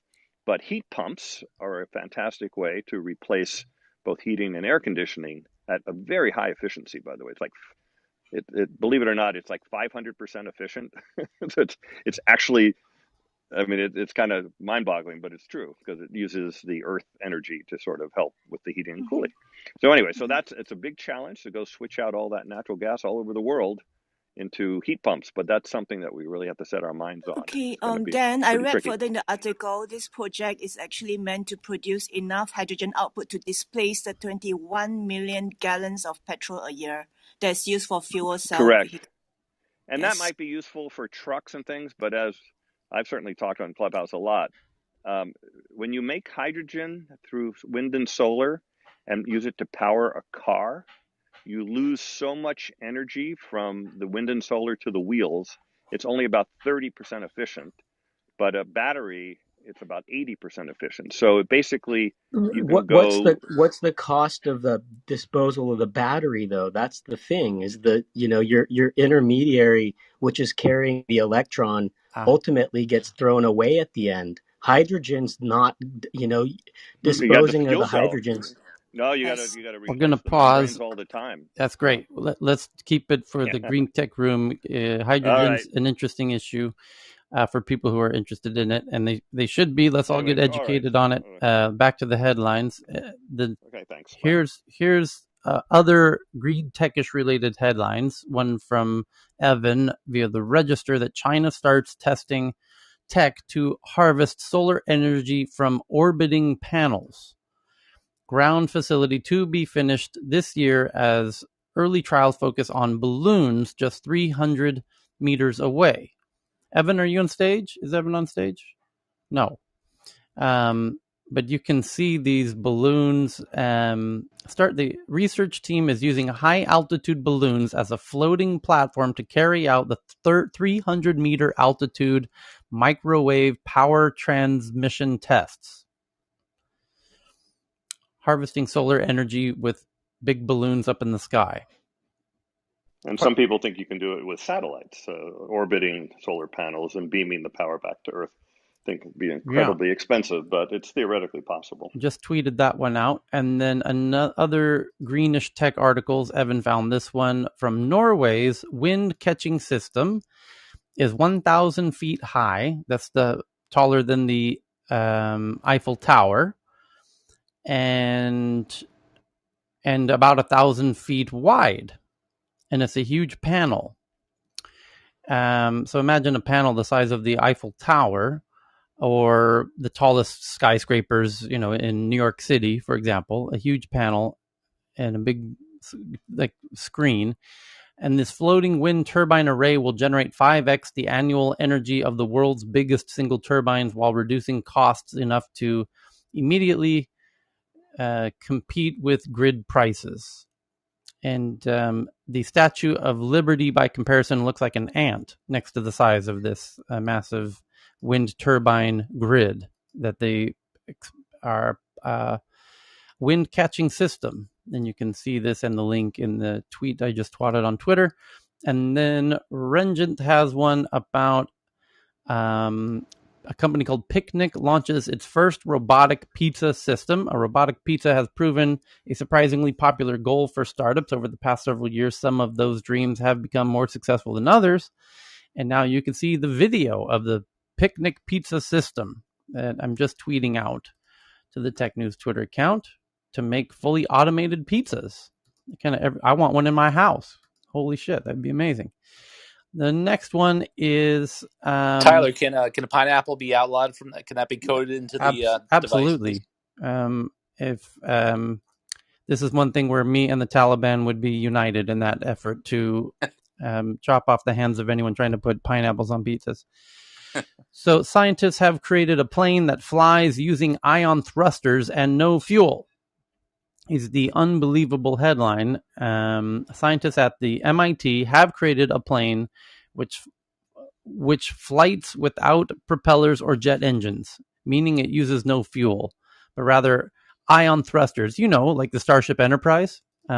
So I guess we're starting to get there. Ion It's not thrusters that are used far on out. satellites, and they do use fuel, but it's very, very little amounts. It just ejects it from the thruster so fast that it provides nice impulse without having a big tank of fuel. Just you need a little tiny tank of fuel for it. But they're used on satellites now all the time. So Pretty cool. Evan has in other unbelievable tech. Here's another one. Implantable neurograins may be the key to mind-controlled tech. The neural implants can wirelessly transmit activity from across the brain, not just part of it. They're way smaller than grains of rice, smaller than grains of sand. I mean, these are invisible little chips, implantable neurograins that are so small they're practically invisible to the naked eye, to record brain activity in rats. So you can see that one, and many people are commenting on Twitter, no thank you. Is this the same thing they use in the G5 vaccine? Yes, it's the same chips in the vaccines, exactly. So the next headline is from somebody who just tweeted this in, I think Vinay, that the person who created Sudoku, who not surprisingly is Japanese, because the word Sudoku is a Japanese word. His name's Maki Kaji, great name actually, which spread the joy of puzzles, has now died. So the Sudoku creator, the godfather of Sudoku, Kaji-san, has now passed away. And the next one is from Dr. Fran from The Verge. It says, meet the self-driving brains inside of Volkswagen and Ford. Argo AI, the CEO, has done an interview with The Verge. So we just shared that. If you want to read an interview with one of the smartest people in autonomous vehicles and see what he thinks is the future of these fully autonomous vehicles. And the next one is that Dallas Police Department accidentally deleted 8 terabytes of evidence. An unknown number of court cases and investigations may be unable to proceed now. And you have a whole lot of Dallas criminals jumping for joy as their court cases are now being dismissed. So the next one is Twitter. Remind me to send them $150 for a backup disk next time. Yeah. The Twitter hits another hiccup with public requests for verification, and they pauses the rollout of Twitter verified accounts. It seems Twitter's often troubled verification application process is struggling yet again, with the platform pausing the current expansion of access to its new and improved verification tool in order to refine the system that it now has in place. Twitter verified accounts says we've temporarily hit pause on rolling out access to apply for verification so we can make improvements to the application and review process for those who have been waiting. We know this may be disappointing. We want to get things right and appreciate your patience. Twitter product lead Kayvon, who's also in charge of Twitter Spaces, later provided clarification. He says, to clarify, we haven't paused applications. We've been gradually rolling out access to the application. It's not at 100% yet, and that rollout is paused until we can better handle the scale. For those it's been rolled out to, we're still accepting and processing applications. Indeed, this highlights the difficulty of doing identity verification on platforms, as we continue to see Twitter having problems with verifying accounts. It's incredibly difficult to do, even for somebody with the financial resources and team resources of Twitter. And that's why this Stripes identity system is a godsend for anyone who wants to make it incredibly as simple as drinking a glass of water. You just add the code to your system and you're done. You don't even have to think about it. And you have the benefit of Stripes security and all of that. So it's an interesting technical challenge to do identify people on a social network at scale. So next headline is this one from Evan about a drone that is calling itself the Drone 40, and its low cost 40 millimeter munition, which it means it's a dangerous drone that can be flown remotely into enemy territory and detonated. Basically, it's a drone grenade. It's a handheld size grenade with wings, with propellers that you can control.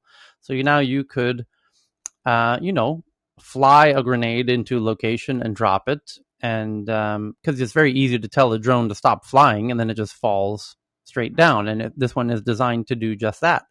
And it looks like a very large bullet. In fact, it looks like a dildo, actually, with propellers. And then, but it's explosive. So it's a very articulate grenade that you can control. You just have to see it. I just tweeted it out.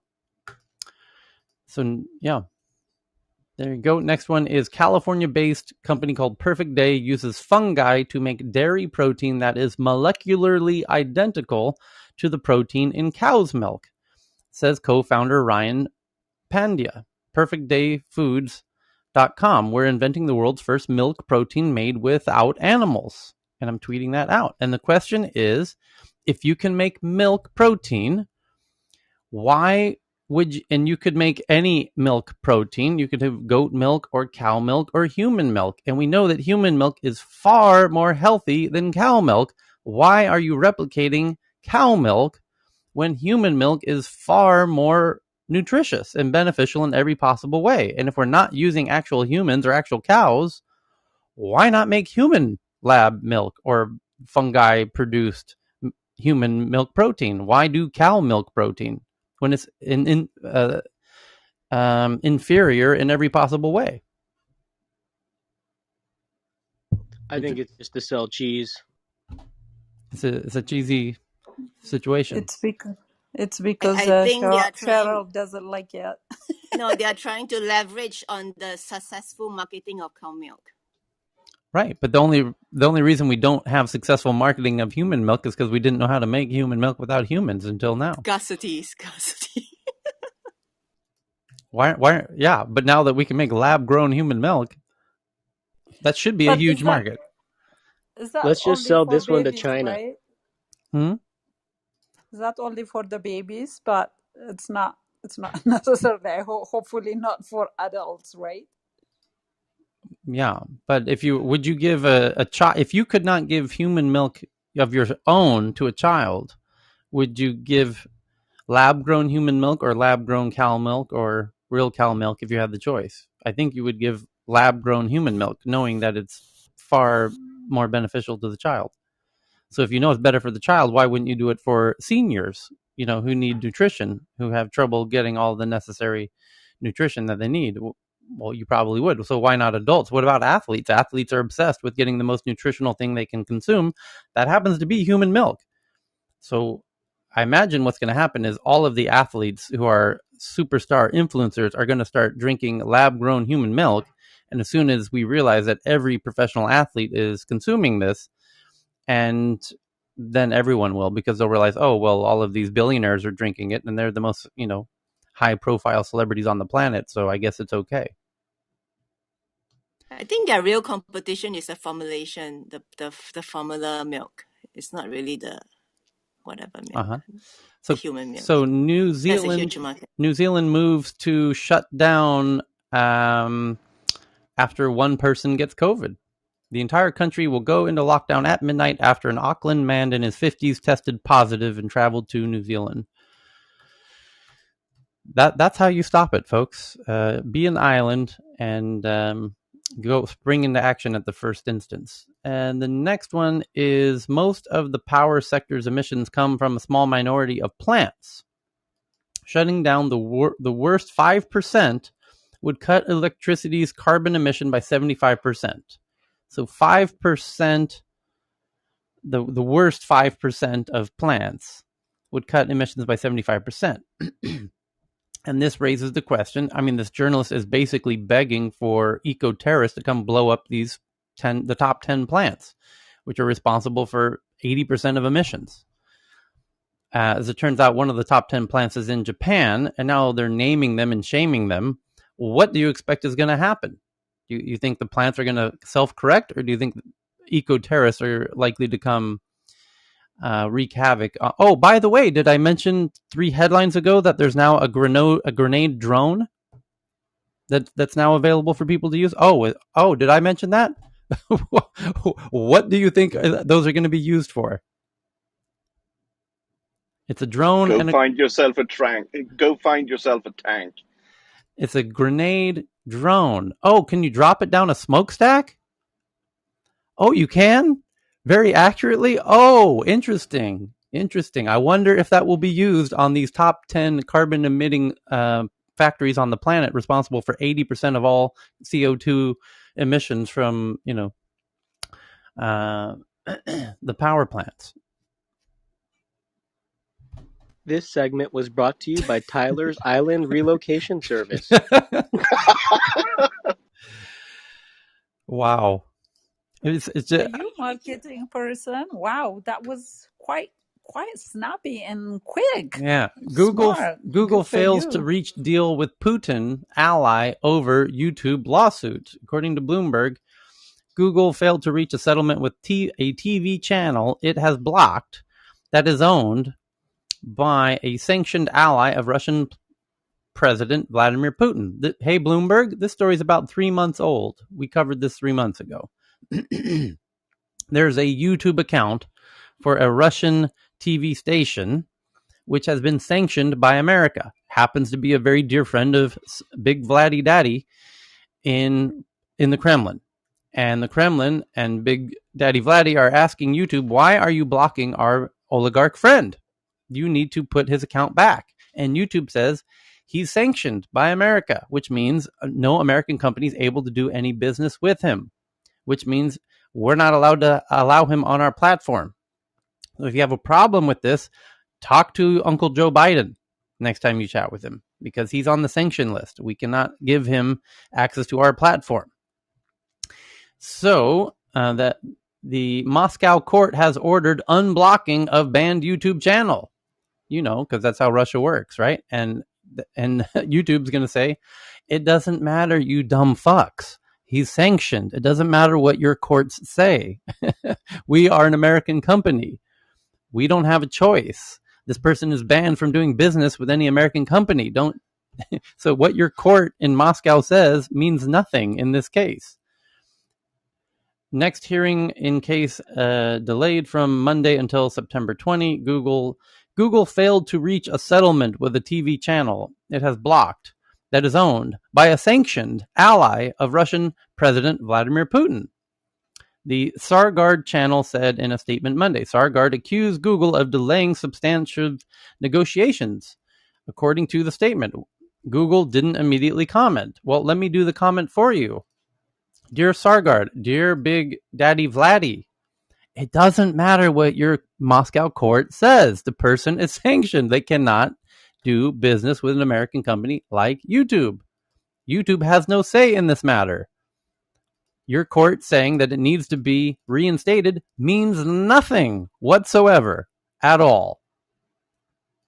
It's really simple. And that's why Google isn't even bother responding to your court case, where Moscow court has ordered unblocking of banned YouTube channel. Means nothing. Means absolutely zero bubkis nada. So, what a stupid scenario. So, Afghan central banker flees. Currency plummets amid turmoil. The Afghan currency dropped to a record low as Taliban fighters took control of the capital and the central bank governor departed the country, leaving room for China to say, would you like your own central bank digital currency? How about the digital yuan? We can have that ready for you next week. Are you interested? And they likely are to do it. This is going to be very interesting to see if the Taliban implements China's digital yuan in Afghanistan. Oh, and by the way, did you know you could track everybody? Oh, by the way, would you like a surveillance system? How about we put cameras everywhere and with microphones and track everybody's doing of everything in Afghanistan? Sound good? You like it? Good. We'll have it ready for you next week with the digital currency. It's going to be fun times in Afghanistan for China. So the next Yeah, one, and social scoring as well, perhaps. would you like our special pro account? So, sign up for the pro account now and get social credit score, where you can have everybody narking on everybody who's doing anything bad, and they can score points. You can stop people from riding trains, everything else.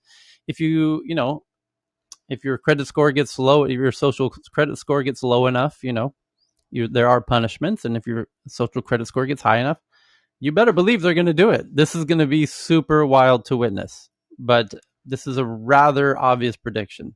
I can't see why the Taliban wouldn't embrace all of the authoritarian tech that China is implementing to control their population. It's dictator kit. The dictator kit and the pro account. You want the social currency, the social credit system upgrade. You definitely want Act now. We'll throw in U.S. biometric data about our citizens. to DNA scanning. That's the real enterprise version.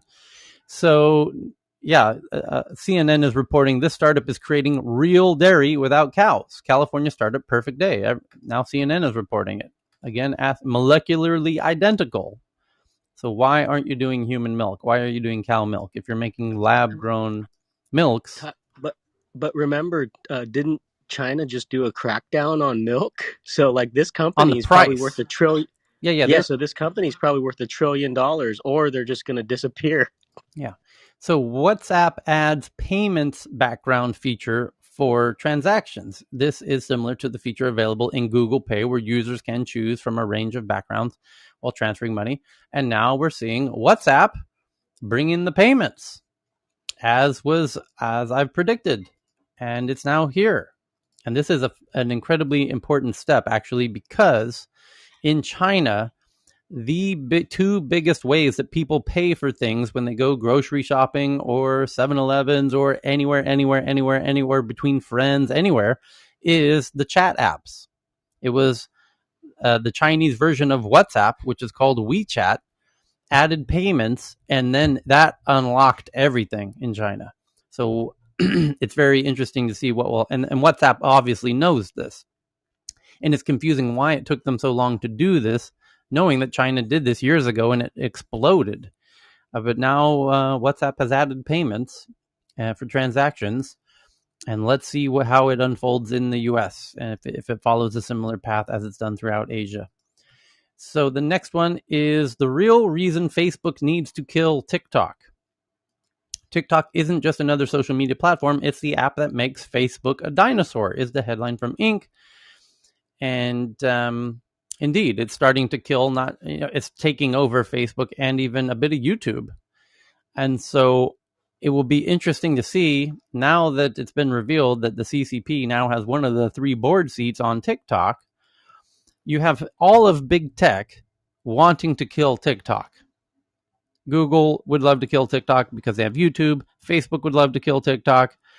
It'll be interesting to see if they can negotiate with Washington, D.C. to kill TikTok in America. Because, You know what's really interesting, Tyler, yeah. is that a couple of weeks ago we talked a lot about how the U.S. federal government, under the leadership of Senator Amy Klobuchar, was really going in hard on U.S. based big tech.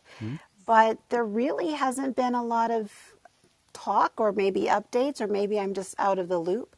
And I wonder if it, is really coinciding with the moves that TikTok are making and this need to say, you know what, we need to look at this from a more global perspective because, these big tech companies really are geopolitical forces, really, just based on their, the scope of who uses them and increasingly who relies upon them for commerce and communication and all of the other things that they provide.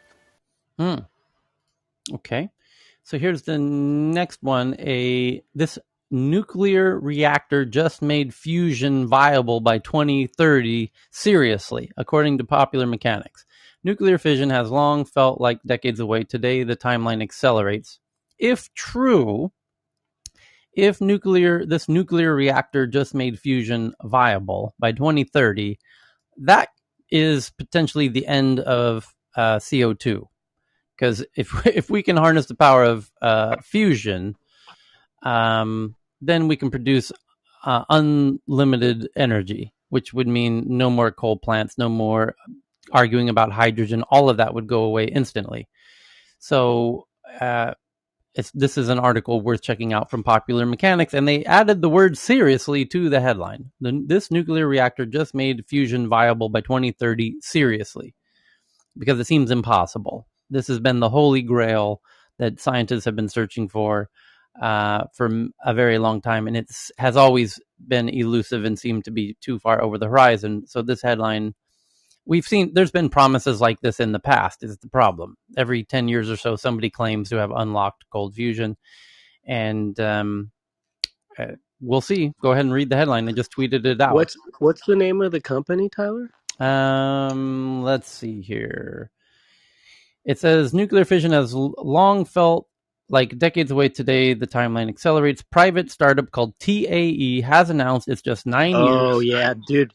Tyler, that's one of my college buddies, Alex Chung. He's brilliant. He's been working on this for the last 20 years. I'm so happy they're doing it. They were on like Time magazine as well. This is I'm going to have to hit him up and see if I can get him on stage.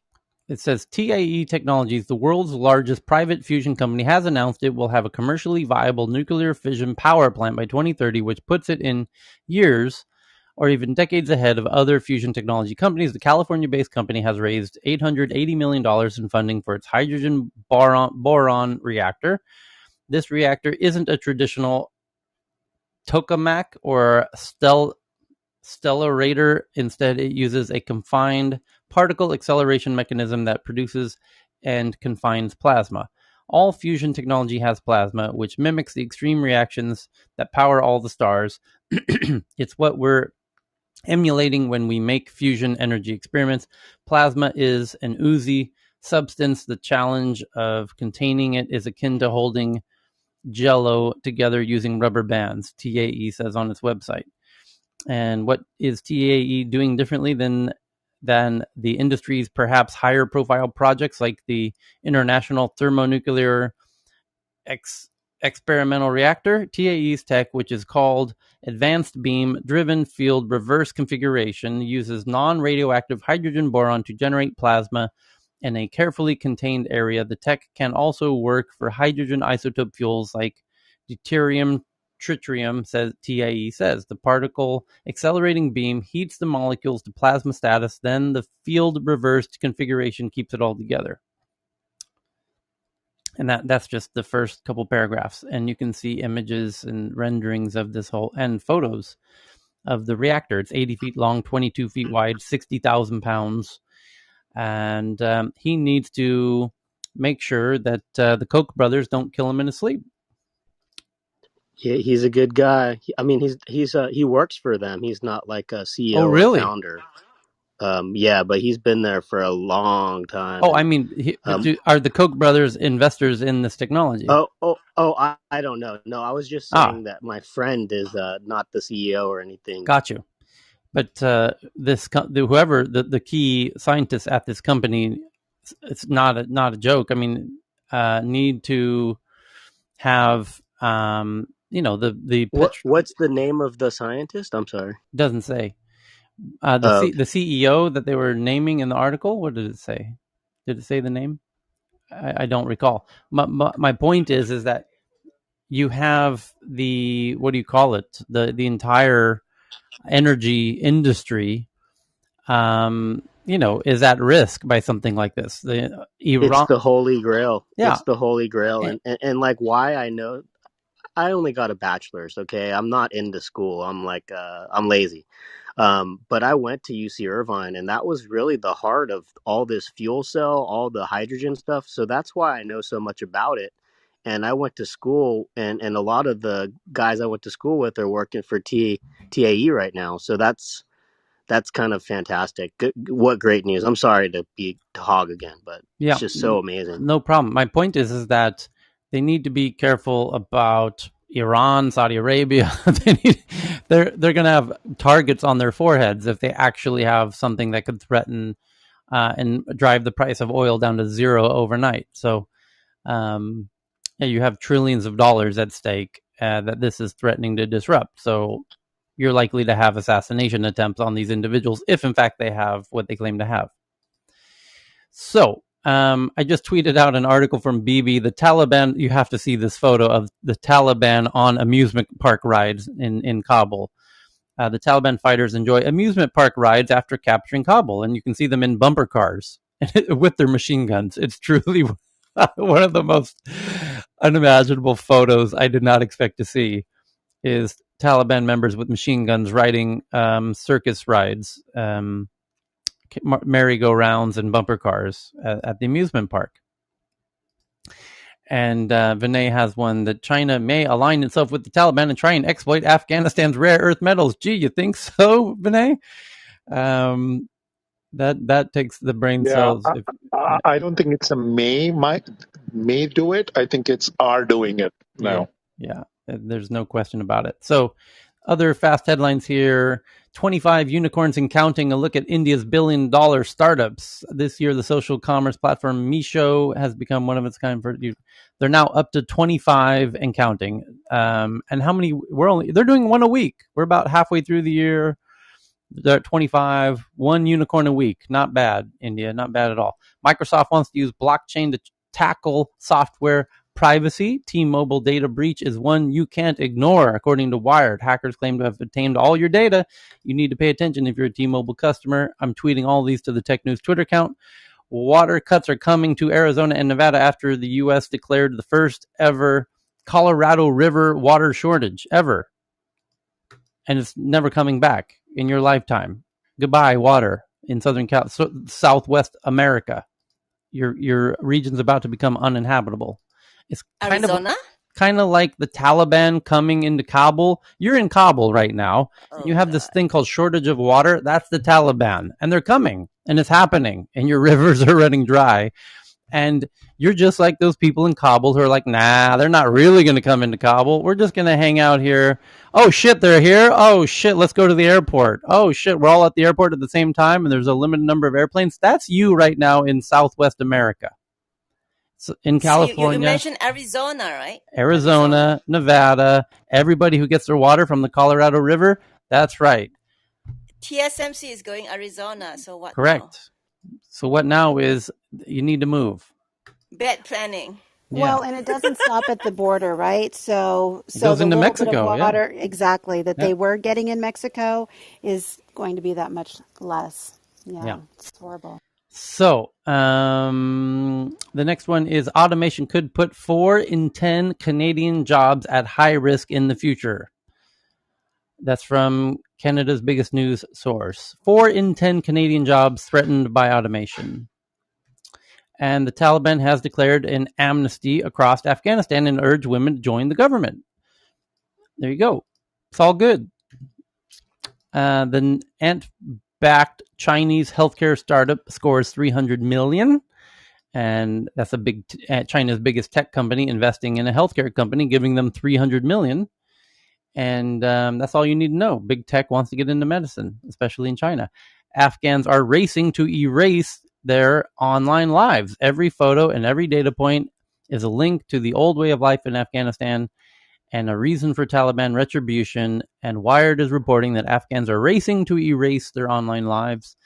And a German company claims to have built a hydrogen engine ready for market, a brand new hydrogen engine that has been developed in Cologne, Germany to help accelerate the rollout of the low and zero emission drive systems. And to prepare for heat waves, people might want to start thinking about classifying their air conditioners as medical devices, because it might be that air conditioners become legally banned, but only people who have registered them as medical devices will be able to continue using them. Kind of like emotional pets on airlines. So you need to reclassify your air conditioner as a medical device, and you have a medical reason to need to use your air conditioner. Interesting thought. To prepare for future heat waves, classify your air conditioner as a medical device, because they're going to ban that shit. You mean like high chance of getting heat stroke or something? Yeah, you're going to need to show you have a medical reason to have a air conditioner to make it a medical. You're dependent on your air conditioner. And I think I got your DM, Chris. Thanks for that. The penalty comes, Russia fines Google for not deleting banned content. So this is the Moscow court case on Tuesday fines Apple's Google $54,000 for violating Russian laws for not deleting banned content. So this is the opposite of the other ruling that Russia just had, which is they're forcing Google to bring back a banned TV channel on YouTube. They're also fining them $54,000 for not deleting content that Russia wants to delete. So now you're seeing a lot of fun games with Russia in Google in Russia. The penalty comes amid a wider standoff between Russia and big tech, with Moscow routinely fining social media giants for failing to remove banned content and seeking to compel foreign technology companies to open offices and data centers in Russia. And that's what it's really all about. Is they're going to force them, if they want to stay doing business in Russia. Russia's been watching India. But Russia's not nearly the size of the Indian market. And the question is, will the American tech companies just leave? Or is it lucrative enough to build offices there on the ground, knowing that Russia will copy all of your data center technology and everything else as China's done? And it's a fun situation that all the big tech companies have to grapple with. But that takes us to the top of the hour, and I have an appointment at the top of the hour. So we're going to have to pause and join again in 6 hours for another fun